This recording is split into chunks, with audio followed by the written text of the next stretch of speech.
کہا اے عبد القادر ہم نے تمہیں سیر و تفریح کے لیے پیدا نہیں کیا ہے اے عبد القادر اور نہ تمہیں سیر و تفریح کا حکم دیا ہے۔ سرکار غوث پاک فرماتے ہیں جب یہ آواز میرے کانوں سے ٹکرائی میں نے سیر و تفریح کا ارادہ تبدیل کر دیا۔ سرکار بغداد فرماتے ہیں جب کبھی کاشتکاری کا ارادہ کیا پھر یہی کام کانوں سے یہی آواز ٹکرائی یا عبد القادر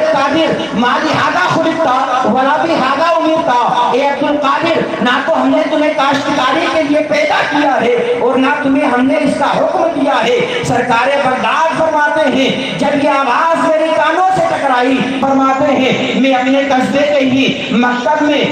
پڑھنے کے لیے جانے لگا لیکن میں نے کیا دیکھا میرے کانوں نے کیا سنا جیسے ہی میں مکتب کے قریب پہنچتا مدرسے کے قریب پہنچتا ایک آواز میرے بھی کانوں سے ٹکراتی اور جتنے اللہ تعالیٰ عنہ کا مقام و مرتبہ ہے۔ سرکار بغداد فرماتے ہیں کہ میں نے اکثر اور بیشتر یہ منظر ملاحظہ کیا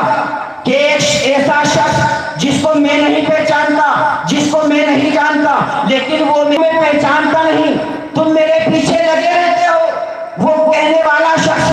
کہتا ہے اے شیخ عبد القادر جیلانی سنو سنو میں اللہ کی طرف سے ایک منتخب کرتا فرشتہ ہوں جو آپ کی حفاظت کرتا میں عشاء کے وضو سے فجر کی نماز ادا کیا اور 15 سالوں تک مسلسل میرا یہ عمل رہا کہ بعد نماز عشاء میں ایک پیر پر کھڑا ہو جاتا دوسرے پیر کو پہلے پیر پر رکھ لیتا ایک ہاتھ کو اور کہنے لگا اے عبد القادر ہم نے تمہارے لیے تمہارے اوپر نماز معاف کر دی ہے۔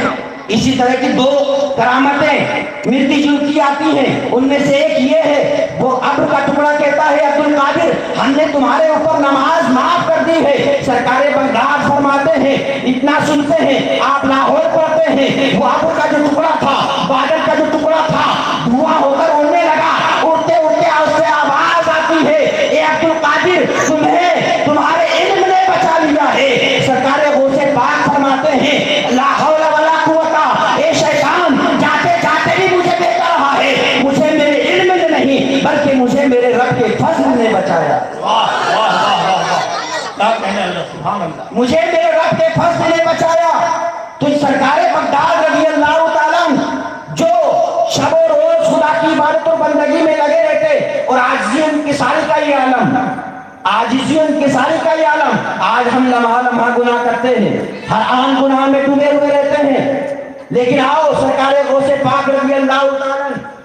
اتنے بڑے عابد و زاہد ہونے کے بعد اتنے بڑے متقی و پرہیزگار ہونے کے بعد آپ کی عاجزی انکساری کا عالم دیکھو۔ سرکار غوث پاک رضی اللہ تعالیٰ عنہ کا یہ واقعہ حضرت شیخ سعدی رضی اللہ تعالیٰ عنہ نے اپنی کتاب گلستہ کے اندر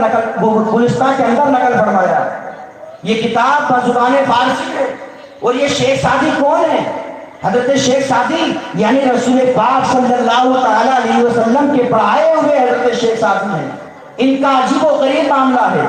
حضرت شیخ سعدی جب مدرسے پہنچے پڑھنے کے لیے ایک عرصہ ہو گیا بہت زیادہ کم ذہن تھا آپ کا رات بھر آپ سبق یاد کرتے لیکن آپ کو سبق یاد نہیں ہوتا۔ صبح جب درسگاہ میں پہنچتے استاد کے سامنے پہنچتے مار بھی پڑتی ڈانٹ بھی پڑتی درسگاہ ختم ہوتی ساتھی لوگ آپ کو چڑھایا کرتے تھے۔ 1-2 دن کا معاملہ نہیں ایک عرصہ دراز ایسا ہوتا رہا آپ رات بھر پڑھتے